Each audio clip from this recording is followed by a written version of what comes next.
Yes, are still at odds, and a new plan has been laid out with goals the district must meet.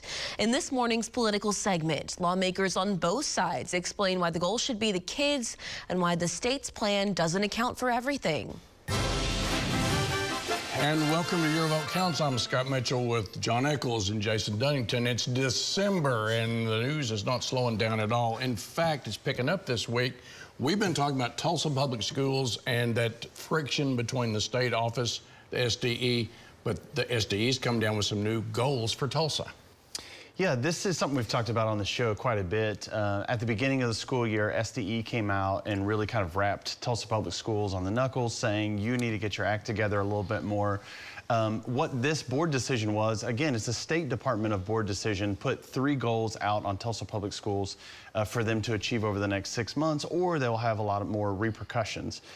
The first thing I would say is we have local school boards for a reason. I think Tulsa School Board probably has a better idea of what Tulsa Public Schools need.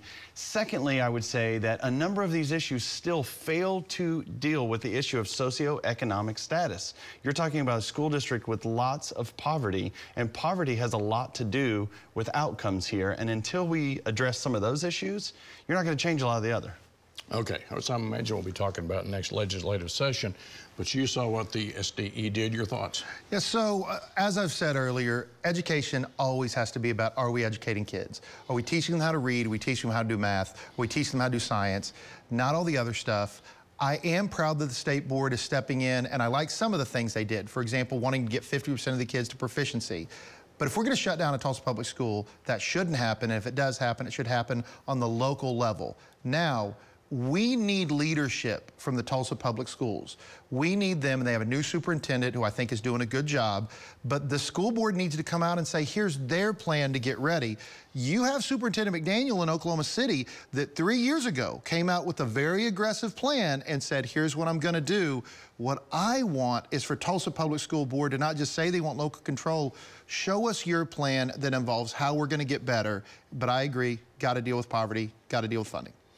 Okay, staying on education, there's a story this week about those the much discussed new tax credit program that has been delayed again. We talked about it last week. So can you help us out with the program and what's going on? So here's what's happened. The program is clearly going to be very successful. There was a ton of interest. It's a tax credit program, and because of that, and because of a cap that was put on it, which never should have been put on it, it's created kind of a gold rush. Everybody has to apply at the same time. That's why the cap was a bad idea. But that's why it's clearly, by the way, a tax credit, not a voucher. Anyone that calls it a voucher after this is just lying to you, and it's amazing how many members of the media are out there doing that.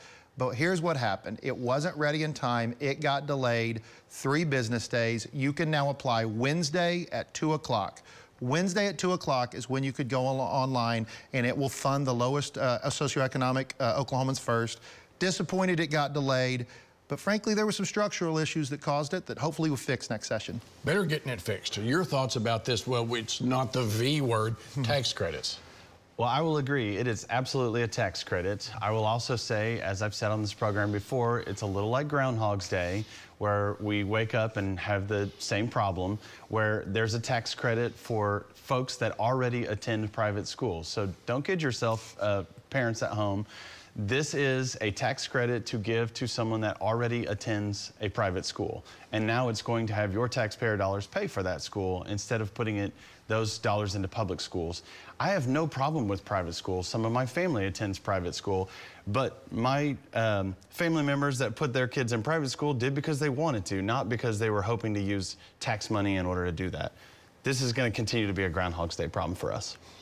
Okay, we'll stay with that big news week. We got 1 million reasons for you to come back.